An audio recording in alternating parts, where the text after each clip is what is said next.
Hello economists. तो इस video में हम देखेंगे effect of changes in price and income and substitution effect क्या होता है, इसी से रिलेटेड है effect of change in price से, और इससे रिलेटेड है normal goods and given paradox. तो इसे भी हम चलते चलते देख ही लेंगे। फिलहाल ये लेक्चर 15 है और पूरी लेक्चर सीरीज आपको टीचिंग क्लासरूम में मिलेगी, जिसकी डिटेल्स आप डिस्क्रिप्शन बॉक्स में देख सकते हैं, वहाँ से टीचिंग क्लासरूम ज्वाइन कर सकते हैं। मैं आपको कुछ क्वेश्चन दिखा दूँ जो पूछे गए हैं इससे रिलेटेड, ताकि आपको पता चले कि ये कितना इंपॉर्टेंट क्वेश्चन है। देखिए यहाँ लिखा हुआ है, define substitution effect, separate income effect from substitution effect for a fall in price for a given type of good using a suitable diagram. ध्यान दीजिए, आपको यहाँ डायग्राम बनाने के लिए कहा गया है। ऐसे इसका अपना मैथमेटिकल एक्सप्लेनेशन भी है, तो अगर नहीं दिया हो डायग्राम पूछा हो तो आप मैथमेटिकली भी इसको दिखा सकते हैं।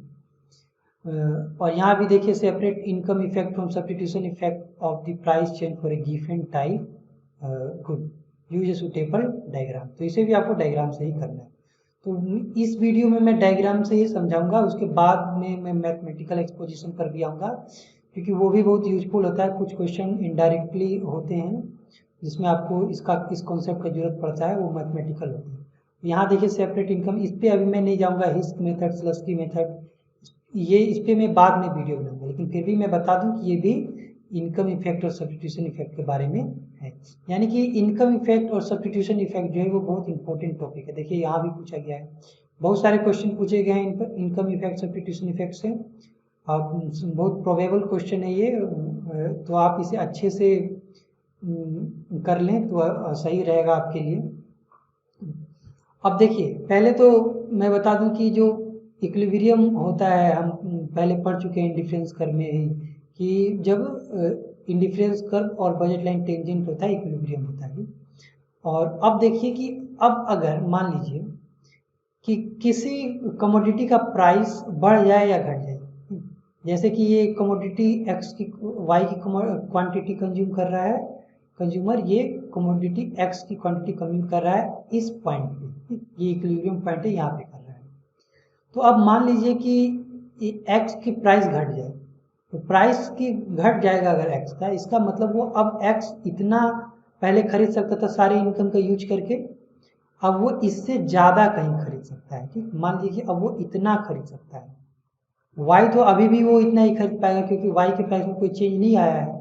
तो जो आपका डायग्राम बनेगा वो कुछ इस तरह से होता हुआ एक सीधा लाइन इस तरह से बनेगा। जैसे कि मैं आपको इधर दिखा देता हूँ कि अब मान लीजिए कि आप यहाँ पर पहले इक्विलिब्रियम में रहे होंगे और आपका प्राइस बढ़ जाता है गुड एक्स का। तो अब क्या होता है कि जब आप यहाँ पर इक्विलिब्रियम में हैं, तो उस समय आपकी ये बजट लाइन है और इससे आप इतना गुड एक्स पूरा खरीद सकते हैं। ठीक, लेकिन अब आप इनकम घटने के बाद इतना खरीद सकते हैं, यानी ज़्यादा खरीद सकते हैं। और इनकम अगर बढ़ जाती तो आप इतना ही खरीद पाते हैं। लेकिन एक्चुअल जो कंजम्पशन आप कर रहे हैं, इतना तो खरीद सकते हैं, लेकिन यहाँ पे आप एक्चुअल कंजम्पशन कर रहे हैं। ये है आपका एक्चुअल कंजम्पशन इस बजट लाइन के लिए और इस इंडिफरेंस कर्व के लिए। और जब इनकम बढ़ती है, सॉरी इनकम नहीं, प्राइस घट जाती है कमोडिटी की, तो आप उसका ज़्यादा खरीद सकते हैं और ये बजट लाइन कुछ इस तरह हो जाता है और आप higher level of indifference curve पर पहुंच जाते हैं, आपकी यूटिलिटी बढ़ जाती है। और फिर अगर आपकी प्राइस बढ़ जाता है तो आप कम खरीदते हैं एक्स की कमोडिटी और आप यहाँ पर आ जाते हैं, lower level of indifference curve पर आ जाते हैं, यानी इस इंडिफरेंस कर्व पर आ जाते हैं। ठीक, तो ये होता है इफेक्ट प्राइस चेंज का। देखिए, प्राइस चेंज होने के कारण आप पहले यहाँ से थे, प्राइस घटा तो आप ज़्यादा खरीदने लगे और प्राइस बढ़ा तो आप कम खरीदने लगे। तो ये टोटल जो हुआ, किसी एक को लीजिए आप, जैसे आप प्राइस घटने को ले रहे हैं, तो ये आपका टोटल क्या हो जाएगा, ये हो जाएगा प्राइस इफेक्ट कहलाएगा। ठीक, यानी कि प्राइस के कारण जो पूरा चेंज आया एक्स के डिमांड में। और इसी तरह अगर प्राइस बढ़ने का अगर आप लें, इंक्रीज इन प्राइस का लें, तो ये प्राइस इफेक्ट कहलाएगा इतना, कि प्राइस इफेक्ट के कारण इतना डिमांड में चेंज हुआ। वाई को हम अभी नहीं ले रहे हैं, क्योंकि वाई हमारे एनालिसिस का पार्ट नहीं है। इस इंडिफरेंस कर्व में एक्चुअली वाई भी है, जैसे कि यहाँ वाई डॉट होगा, फिर यहाँ क्या होगा, वाई डॉट डॉट होगा, और यहाँ क्या होगा, वाई डॉट डॉट डॉट। ठीक, तो ये भी होगा, लेकिन किसी एक कमोडिटी का डिमांड ही आप एक टाइम में देख सकते हैं। तो यहाँ पे जिसका भी आपको डिमांड देखना होता है उसे आप हॉरिजॉन्टल एक्सिस में रखते हैं, नीचे वाले में। तो हमको एक्स का डिमांड एनालिसिस करना है तो एक्स को हॉरिजॉन्टल एक्सिस में रख दिया है, और यहाँ से हम देख रहे हैं कि ये प्राइस इफेक्ट है, किस तरह से डिमांड चेंज हो रहा है। लेकिन इस प्राइस इफेक्ट में दो इफेक्ट और छुपे हुए हैं। जैसे कि इस डायग्राम पे आइए, हम सबसे पहले ये इसे लेते हैं, इंक्रीज इन प्राइस का, ये सॉरी डिक्रीज इन प्राइस का ये केस है, डिक्रीज इन प्राइस का ये केस है। तो आप यहाँ देखिए कि जब कंज्यूमर इस लाइन पे था, ये इसका बजट लाइन था, तो ये इस पॉइंट पे इक्विलिब्रियम पे था, यहाँ देखिए, और प्राइस कितना थी P1, गुड एक्स की प्राइस P1 थी इस लाइन पे, ठीक। तो वो इतना गुड एक्स कंज्यूम करता था, ठीक। अब क्या हुआ, अब गुड एक्स की प्राइस बढ़ गई, तो पहले वो इतना खरीद सकता था, अब वो इतना खरीद सकता है, लेकिन टोटल तो वो गुड एक्स पे खर्च नहीं करता है। तो पहले इक्विलिब्रियम इतने पर था, इतना गुड एक्स वो कंज्यूम करता था और इतना वाई कंज्यूम करता था। अब वो क्या करेगा, अब वो यहाँ पर आ जाएगा और इतना गुड एक्स कंज्यूम करेगा और इतना गुड वाई कंज्यूम करेगा। लेकिन इसमें देखिए कि जरूरी नहीं है कि ये केस ऐसा ही हो। जैसे कि अगर ये मान लीजिए कि 2 डायमेंशनल एक फ्लोट है और ये कंज्यूमर इक्विलिब्रियम मैंने मान लिया, प्राइस बढ़ा, ये इस तरह हो गया, ये वाई है, तो हो सकता है कि कंज्यूमर यहाँ पर आए, इतना एक्स कंज्यूम करे और फिर प्राइस घटने के बाद इतना एक्स कंज्यूम करे और वाई उतना ही रहे, ठीक। या फिर ये भी हो सकता है कि वाई वो यहाँ पर आए और वाई भी कंज्यूम ज़्यादा करे और एक्स भी कंज्यूम ज़्यादा करे। कहने का मतलब समझिए कि प्राइस तो घटा है एक्स का, लेकिन आप यहाँ देख रहे हैं कि वाई का भी कंजम्पशन बढ़ गया है। प्राइस एक्स का घटा है तो एक्स का कंजम्पशन बढ़ना चाहिए, लेकिन यहाँ आप देख रहे हैं कि ये जो दिखा रहा है पॉइंट कि एक्स का भी कंजम्पशन बढ़ गया है। ये एक कंडीशन है, ये हमेशा होता नहीं है, बहुत सारे सिचुएशन हो सकते हैं। जैसे कि यूटिलिटी कर्व यहाँ पर होता तो आप देखते कि वाई में कोई नहीं हुआ है और पूरा एक्स पर ही खर्च हुआ है जो भी इंक्रीज हुआ है। अब ये ऐसा क्यों होता है, तो मैं पहले इसे क्लियर कर लेता हूँ।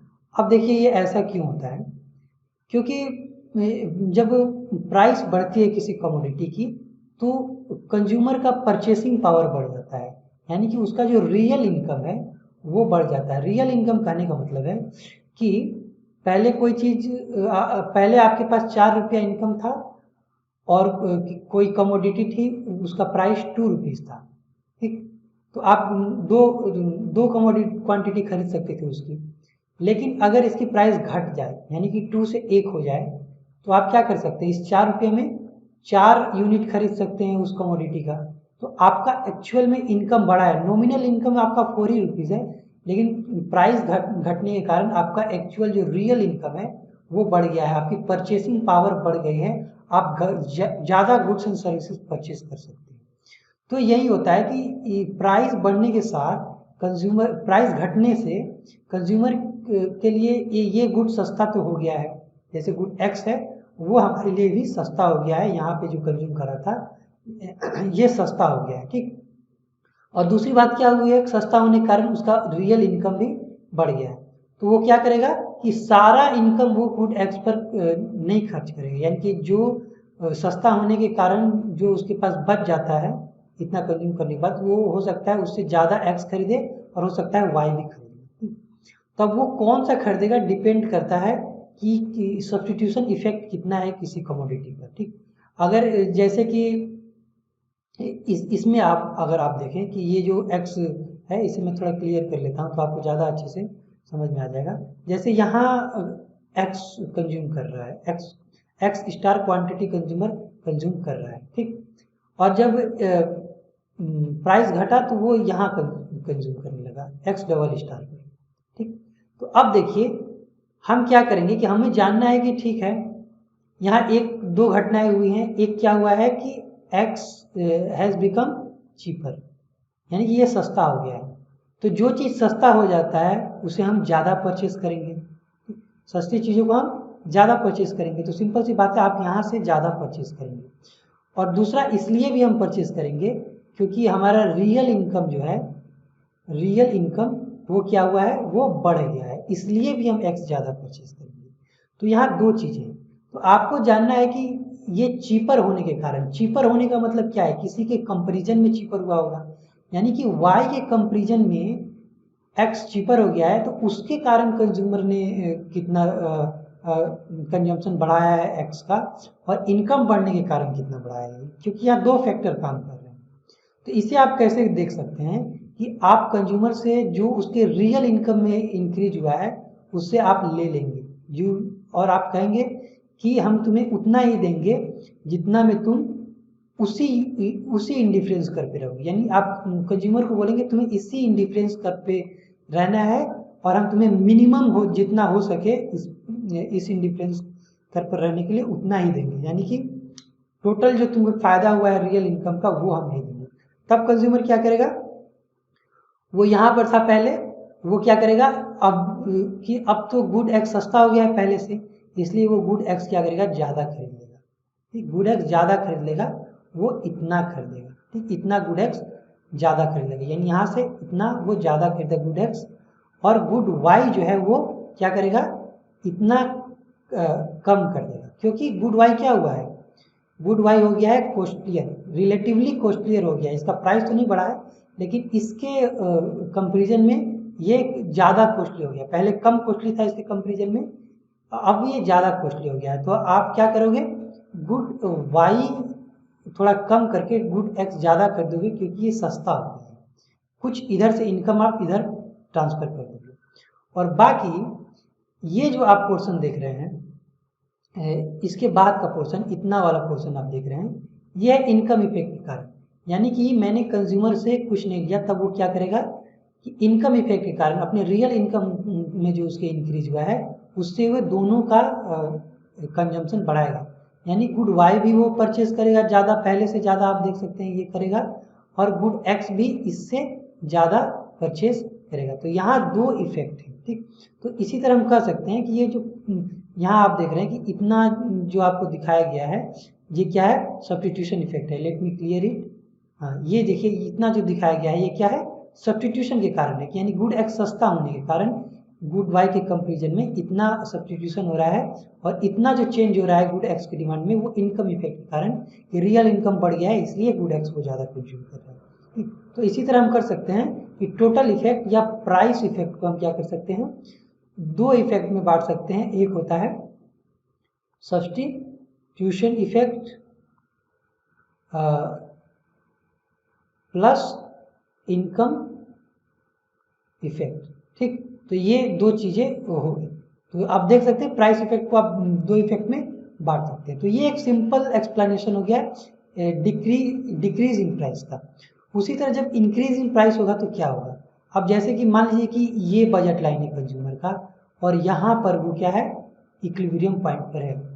अब अगर प्राइस इंक्रीज हो जाती है, प्राइस बढ़ जाती है गुड एक्स की, तो क्या करेगा, वो पहले इतना कंज्यूम करता था, अब वो क्या करेगा, इस इंडिफरेंस कर पे, लोअर इंडिफरेंस कर पे चल जाएगा और इतना कंज्यूम करेगा, यानी कम कंज्यूम करेगा।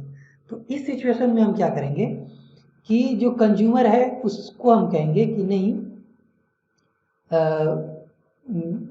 कंज्यूमर को हम कहेंगे नहीं, हम तुम्हें फिर से इनकम उतना दे देते हैं जितना में तुम उसी यूटिलिटी कर पे जा सकते हो। ठीक, उस यूटिलिटी कर पे जा सकते हो, हम फिर से तुम्हें उतना इनकम दे देते हैं। ठीक, तो कंज्यूमर क्या कर सकता है, वो क्या करेगा, अब चूंकि गुड एक्स क्या हो गया है, महंगा हो गया है, कॉस्टली हो गया है, तो वो कम कर देगा, यानी यहाँ से कम परचेस करेगा उसको, और ये जो वाई है ये ज़्यादा परचेस करेगा।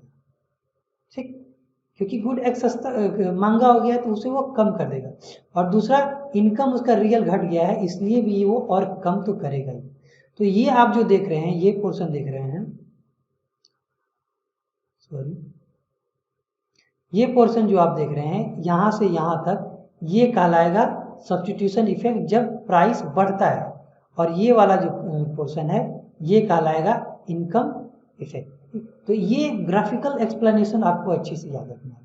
और एक चीज़ की आपको ध्यान में रखना है कि ये जो हमने पॉइंट डिसाइड किया, ये हमने कैसे किया, यहाँ पे ये जो हायर इंडिफरेंस कर पे गया था जब डिक्रीज इन प्राइस हुआ था, तो इसके पैरेलल हम एक ऐसा बजट लाइन खींचते हैं जो इस पहले वाले इंडिफरेंस कर से टेंजेंट हो, ठीक। तब हमें वो सब्स्टिट्यूशन इफेक्ट और इनकम इफेक्ट को हम अलग अलग कर सकते हैं। तो इससे क्या होता है कि हमें पता चल जाता है कि सब्स्टिट्यूशन के कारण कितना चेंज हुआ है और इनकम के कारण कितना चेंज हुआ है।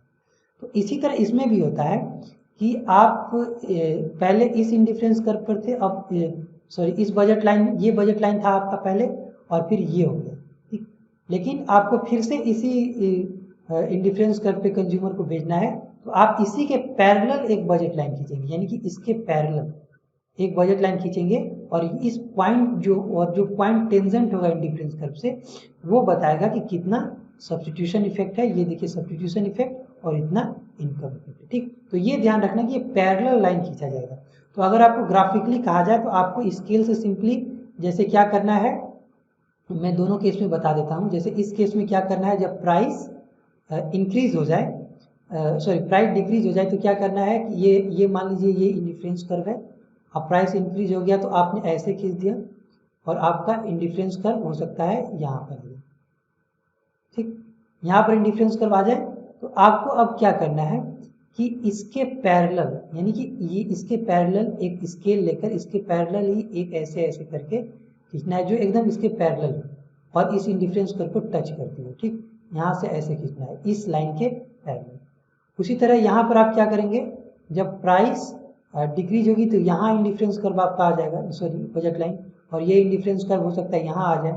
तो अब इसे देखने के लिए इसके पैरेलल आप एक ऐसे बजट लाइन खींचेंगे जो इस ऊपर वाले इंडिफरेंस कर्व को कहीं से यहाँ से टच करती है, जैसे कि आप यहाँ देख रहे हैं टच किया है। तो इस तरह का इंडिफरेंस कर्व बजट लाइन आपको खींचना है पैरेलल। तो ये चीज़ आपको ध्यान रखना है, नहीं तो आप कंफ्यूज हो सकते हैं कि ये लाइन आप कहाँ से लाएं, ये पॉइंट आप कहाँ से लाएं।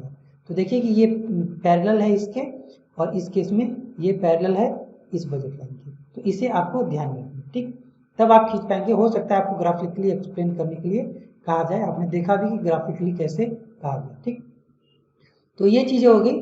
अब बात आती है कि गिव एंड गुड जो होता है, अभी तक जो अभी हम बात कर रहे थे, हम मान के चल रहे थे कि गुड एक्स और गुड वाई वो क्या है, नॉर्मल गुड्स है, ठीक। वो नॉर्मल गुड्स है। अब गिव एंड गुड क्या होता है, जैसे कि ये इंडिफरेंस कर्व है, मान लीजिए, सॉरी ये 2 डायमेंशनल प्लॉट है और ये आपका बजट लाइन है, ये आपका बजट लाइन है और यहाँ पर ये इंडिफरेंस कर्व आपने ड्रॉ किया, तो ये आपका इक्विलिब्रियम पॉइंट हो गया। अब और यहाँ पे आप इतना एक्स कंज्यूम कर रहे हैं और यहाँ पे क्या कर रहे हैं, आप इतना वाई कंज्यूम कर रहे हैं, ठीक, इस पॉइंट पर, इसी पॉइंट पर, ठीक। तो अब क्या होता है, गिफेन पैराडॉक्स क्या कहता है कि कुछ गुड्स ऐसे होते हैं जिनका प्राइस बढ़ने के बाद, यानी कि जिनका प्राइस जब बढ़ता है तो उनका डिमांड घट जाता है, सॉरी बढ़ जाता है, और जब उनका प्राइस घटता है तो उनका डिमांड भी क्या होता है, घट जाता है। जबकि जनरली लॉ ऑफ डिमांड क्या कहता है कि higher the price lower the demand और lower the price higher the demand.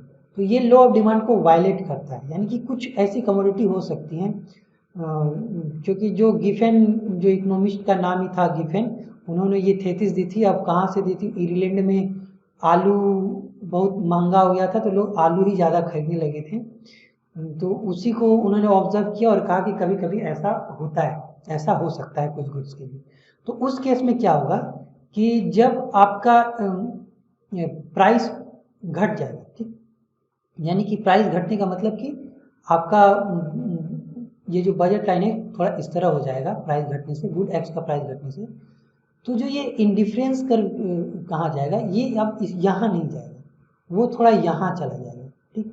अब यहाँ जाने का मतलब क्या हुआ कि ये दिखा रहा है कि ये गुड एक्स है, उसका डिमांड क्या हुआ, घट गया, ठीक। ये यहाँ से यहाँ पर आ गया डिमांड, और गुड वाई का बहुत ज़्यादा बढ़ गया। अब क्यों हुआ, जबकि नॉर्मली होना क्या चाहिए कि गुड एक्स का डिमांड बढ़ के कहीं यहाँ कोई इंडिफरेंस कर बनना चाहिए था और यहाँ पर गुड एक्स आना चाहिए था, क्योंकि उसका प्राइस घटा है तो ज़्यादा खरीदना चाहिए था, लेकिन उसका प्राइस घट गया, तो इंडिफरेंस कर्व आपका यहाँ कुछ बनेगा। ठीक, तो जब भी आप से पूछा जाए गिफेन पैराडॉक्स को ग्राफिकली एक्सप्लेन करने के लिए, तो आप इंडिफरेंस कर्व यहाँ बनाएंगे। जैसा कि मैंने आपको फिर से बता देता हूँ एक बार, इंडिफरेंस कर्व कहाँ बनाना है कि ये है, यहाँ पर इंडिफरेंस कर्व एक है आपका इक्विलिब्रियम पॉइंट, और जब प्राइस बढ़ा आप इंडिफरेंस कर्व ऐसे बनाना है कि ये x जो है इसके इधर x आए,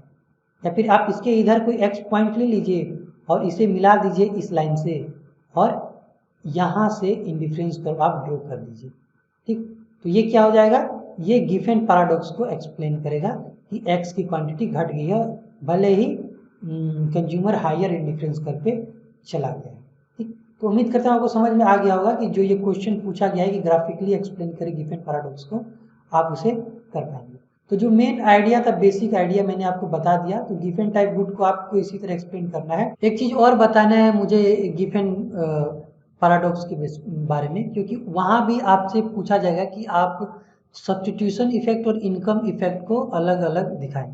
तो अब जैसे कि आप अगर गिफेन गुड का इंडिफरेंस कर्व खींचेगा, गिफेन गुड हो, मान लीजिए कि एक्स कोई गिफेन कमोडिटी है, तो ये मैंने कहा कि यहाँ नहीं होगा ये इंडिफरेंस कर्व, ये कहाँ होगा, ये जो पहले एक्स है यहाँ पर पहले का जो था, ये इसके कहीं इधर होगा। ठीक, यानी कि यहाँ पर कहीं होगा ये इंडिफरेंस कर्व गिफेन गुड के लिए।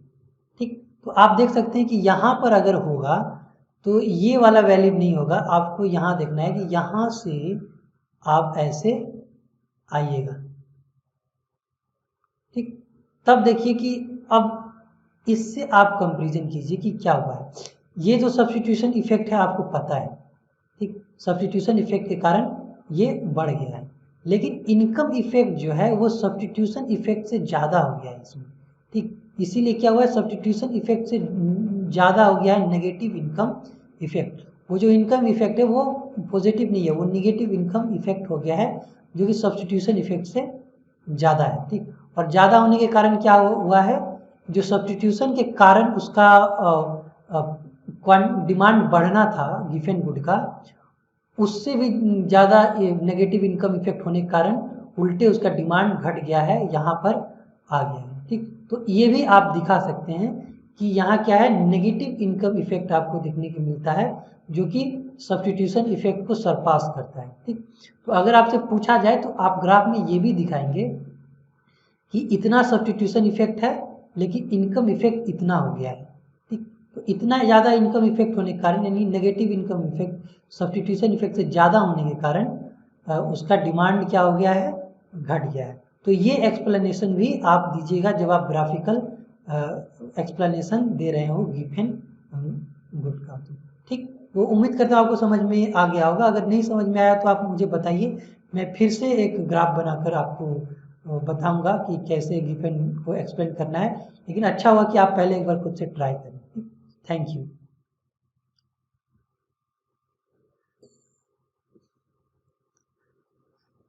तो इस लेक्चर से जुड़ने के लिए थैंक यू।